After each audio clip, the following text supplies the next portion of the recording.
नमस्ते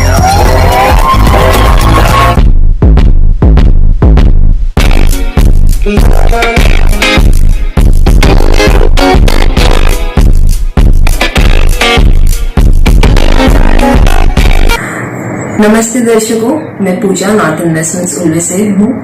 यहाँ पे ये ऑफिस अभी हमने न्यूली ओपन किया है, ब्रांच ऑफिस। हमारा हेड ऑफिस नेरुल में है। सर लास्ट 20 ईयर्स से इस फील्ड में है। यहाँ पे सारी टाइप्स के लाइफ इंश्योरेंस, हेल्थ इंश्योरेंस और म्यूचुअल फंड्स करवाते हैं। खुदा की परिभाषा हुवल अव्वल हुवल आखिर हुवल जाहिर हुवल बातिन वहुवा वकुल्लै शैइन अलीम। हुवल अव्वल, he is the first, there's nothing before him. हुवल अव्वल, हुवल आखिर, उसके बाद कुछ नहीं होगा। वो परवरदिगार वो है जिसके आगे कुछ नहीं होगा, उसके आगे कुछ है नहीं। हुवल जाहिर, जितना दिखता है वो सब वही है। हुवल बातिन, जो हमें दिखता है वही थोड़ी है। चंद्रमा का पिछला हिस्सा नहीं दिखता तो क्या है नहीं? तो जो तुम्हें नहीं दिखता लेकिन है वो भी वही है। हुवल जाहिर हुवल बातिन वहुवा वकुल्लै शैइन अलीम। हर बातों को जानने वाला है वो। और क्या कहते हैं वेद, क्या कहते हैं? शिव सहस्त्र नाम में भगवान शंकर के 1000 नाम हैं। अनाद्यंतः व्यक्ता व्यक्तः बहुश्रुतः। अनाद्यंतः, जिसका आदि नहीं, जिसका अंत नहीं। अनाद्यंतः व्यक्ता व्यक्तः, जो व्यक्त है वो सारा वही, जो अव्यक्त है वो वही। बहुश्रुतः, सर्वज्ञ, सब कुछ जानने वाला। कॉन्शियसनेस का सोर्स है ना वो, इसलिए सब कुछ जानने वाला वही परमात्मा, वही परवरदिगार। और Bible, I am the alpha and the omega, I am the alpha and the omega, I am the first and the last. किससे लड़ रहे हो और क्यों लड़ रहे हैं?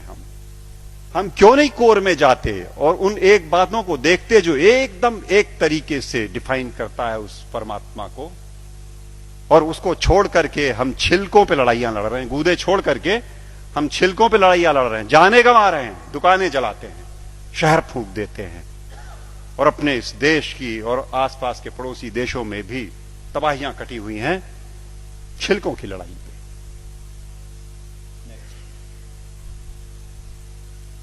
सूफी फकीर कहता है अन अल हक, ट्रांसलेटेड इट मीन्स अहम ब्रह्मास्मि, आई एम द सेम। अन अल हक, ये सूफी फकीर बोलते हैं। लेकिन हम हैं कि लड़ने से बाज नहीं आने वाले। हम हैं वो इसे नहीं सुनेंगे, न मानने को तैयार होंगे।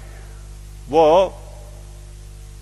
वही बात होली बाइबल जब कहती है कि I am the way, the truth and the life, no one cometh unto the Father but by me. But by me means through the soul. जो हमारे अंदर वो ज्योति का पुंज है, उसी के थ्रू रास्ता अंदर जाएगा। एक बात और, वेद कहते हैं न तस्य प्रतिमा अस्ति यस्य नाम महद्यशः। उसकी परवरदिगार की कोई मूर्ति नहीं बन सकती। वेद कहते हैं। निराकार ब्रह्म को जब परिभाषित करते हैं तो कहते हैं न तस्य प्रतिमा अस्ति यस्य नाम महद्यशः। गुरुजी बैठे हुए हैं, कुछ अगर खोट हो तो टोक देंगे। वो जो मूर्ति पूजन गलत नहीं है, अपने हिसाब से उन्होंने कहा वो इनिशियल स्टेजेस में आपके लिए ठीक है, करो आप, भाव आपने वहां प्रतिष्ठा की, आपको परिणाम देगा। लेकिन सच मायने में जो निराकार पर ब्रह्म है उसकी मूर्ति वूर्ति नहीं बननी। तो बातें फिर वही सारी की सारी, जहां एका है वो देखेंगे नहीं, जहां झगड़ा है वहां बैठे हुए हैं, वहां हथियार निकाल लिए हैं। नेक्स्ट, सच बात तो यह है कि आज की दिक्कत यह है कि ये अधर्म जो है ये धर्म के रूप में चला आया है। समस्या ये हो गई, जो नहीं करने लायक बातें हैं उन्हें हम मानते हैं कि ये धार्मिक है। सती प्रथा थी कभी इसी देश में ना, 6 साल की बच्ची का ब्याह कर दिया, उसे शादी पता नहीं, गुड़िया गुड्डी खेलती हुई, और वो बैठी और मिठाई खा करके बीवी बन गई, पत्नी हो गई। और बगल के गांव का लड़का 8 साल का किसी बीमारी में चला गया, अब ये सती हो गई। अब इसे चढ़ा दो किसी ढेर सारे लकड़ी के ढेर पे और लाठियों से पीट के और ढोल ढपाटे मचाते हुए सती कर दो। पागलपन। It was never a prescription of any of the religions that we have. लेकिन वो एक बार धर्म मान लिया लोगों ने तो अपनी बेटियों को जला दिया। दिक्कत तब है जब देश में अधर्म धर्म का लबादा ओढ़ के आता है, लड़ाई लंबी हो जाती है। हम उसे धर्म मानते हैं जो अधर्म है। अभी चल रहा है। मैंने कैंपेन किया जबलपुर में, एंटी क्रैकर कैंपेन। दिवाली पे मर्यादा पुरुषोत्तम भगवान राम के आगमन के नाम पे ये देश विश्वनाथ जी 6,000 करोड़ रुपए का बारूद अपने आसमान में भरता है। 6,000 करोड़ का बारूद उस देश में जहां दिवाली के दिन करोड़ों के हाथ में एक बताशा नहीं और एक दिया नहीं। अधर्म। जुआ खेलते हैं, शराब पीते हैं, दिवाली में लक्ष्मी जी प्रसन्न हो जाएंगी जुआ खेलने से। What a madness is that. लेकिन चल रहा है। अधर्म जब धर्म का लबादा ओढ़ के घुसेगा समाज में तो नहीं निकलेगा आसानी से। और अगर वो निकलेगा आपके प्रयास से, आप जगे हुए लोग हैं, आपके प्रयास से जाएगा। राह चलतों के प्रयास में से वो बात नहीं आनी, वो समझ ही नहीं सकते। या आप सुन तो रहे हो, आप शायद समझ भी जरूर रहे होगे। इस देश का एक बड़ा हिस्सा इन बातों को न सुन पाएगा न समझेगा। धैर्य नहीं उसके पास, समझ भी नहीं उसके पास। और आवश्यकता इस बात की है कि अधर्म जब धर्म का लबादा ओढ़ के आए तो पहचान के इग्नोर कर दो। लड़ाई नहीं लड़नी, आवश्यकता नहीं उससे लड़ाई की। It only needs to be ignored and probably that will do the trick next. सच बात तो यह है कि हम, जैसा मैं कह रहा था कि हम छिलकों की लड़ाई में लगे हुए हैं, गूदे की ओर ध्यान नहीं दे रहे।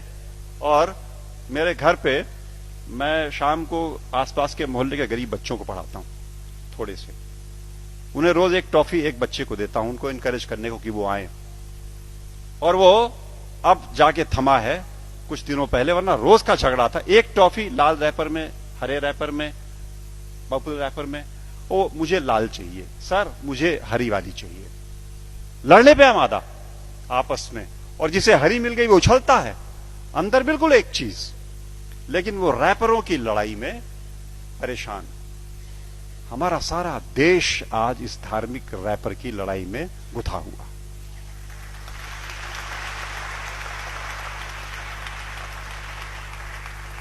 और यकीन मानो आपकी वो परवरदिगार ऊपर से देखता होगा तो बड़ा हंसता होगा। ये मनुष्य मेरा इंटीग्रिटी और मेरा कंपैशन लेकर के पृथ्वी पर मेरे नुमाइंदे बन करके इन रैपर्स पे उलझे हुए लड़ रहे हैं।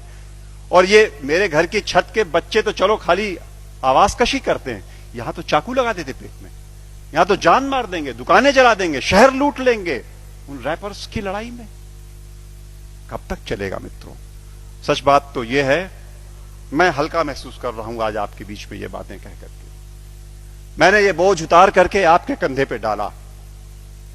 आज मैं अकेला था ये बात बोलने को। आज के बाद आप सबके ऊपर ये जिम्मेदारी है कि आप एक बार रुको, ठहरो, सोचो, जागरूक हो और जागरूक करो औरों को, वरना ये देश की तबाही ऐसे ही चलती रहेगी। ठहरो, सुनो, देखो।